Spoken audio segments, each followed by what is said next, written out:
Fast and Furious has been going strong for over 20 years, but two of its most iconic movies couldn't be more different, showing how quickly the franchise changed. Over the years, Fast and Furious films have fluctuated in quality, with some being crafty and exciting action flicks, while others have fallen a little flat in comparison. The more modern, blockbuster nature of the series is why the IP has become so successful, and while Vin Diesel teased street racing in Fast and Furious 11, the franchise steered away from its more grounded approach, which happened pretty suddenly. Although some of Fast and Furious' best car stunts have happened in the later installments, the saga is much more about action and high-stakes sequences compared to the original films, which had a racing-orientated theme. The first few outings still featured crime elements, but as the years went on, cars became more of a fun prop to spice up the drama, rather than an actual focus of the story. Ironically, two of the best Fast and Furious movies show the strength of each premise, and despite being almost polar opposites, they were released less than 5 years apart. Tokyo Drift and Fast 5 are Fast and Furious best movies for different reasons. Both movies have completely different qualities that set them apart. While Fast 5 is often considered the greatest Fast and Furious film, Tokyo Drift is a lot more divisive, but it is easily the franchise's best pure racing film. It may not have the same lovable characters or charisma as the other entries, but Tokyo Drift is a genuinely unique project that captures what the saga used to be before Fast 5 proved it was better off as a blockbuster series. Tokyo Drift follows a car enthusiast who is sent to live with his father in Tokyo to avoid jail time and eventually competes in illegal racing through Han's mentorship.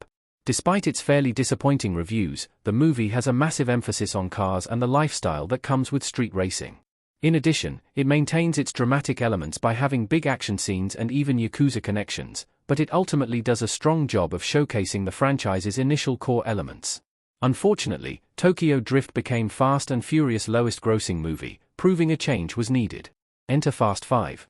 The high-octane blockbuster was full of explosive moments, featuring hand-to-hand combat, guns, and a massive heist scene that confirmed Fast and Furious was well and truly heading in a new direction. Although 2009's Fast and Furious initially began changing the franchise after Tokyo Drift's failure, Fast 5's massive box office success was what solidified the more modern version of the saga.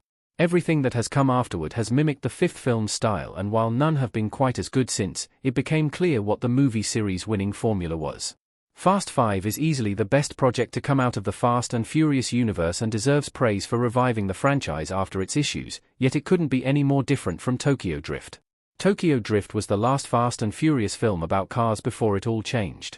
Fast and Furious turned into a more traditional blockbuster franchise after Tokyo Drift. Lucas Black as Sean Boswell in Tokyo Drift in front of various cars, custom image by Debanjana Chowdhury.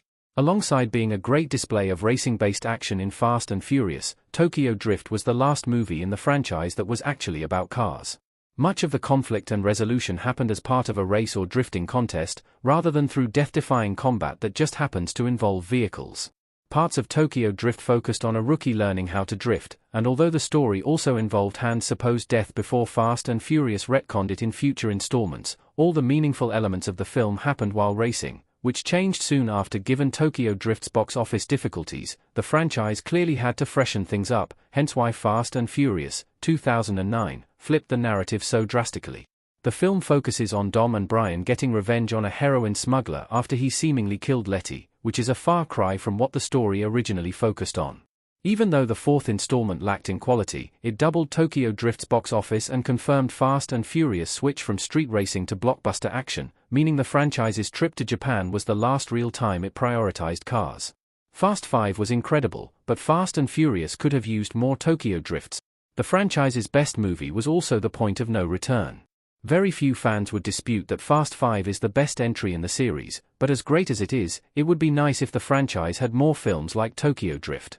Every new movie has very much followed in the footsteps of Fast 5, as they continued to raise the stakes and introduce powerful enemies, with each one being seemingly more powerful than the last. The box office performance suggests audiences are more than happy with this formula, but getting something more racing-themed would be a nice alternative that would help the saga feel fresher, even if it was in the form of a spin-off. Fast and Furious returning to its roots and providing some more car-based drama could help maintain the identity of the earlier installments. Unfortunately, the first and only spin-off so far is Hobbs and Shaw, which was even more action-heavy than the main films. Fast and Furious 11 being the final mainline movie does mean the franchise is likely to have more spin-offs in the future, and while there is no guarantee this will spark the return of street racing, It's not too late for more projects like Toyco Drift.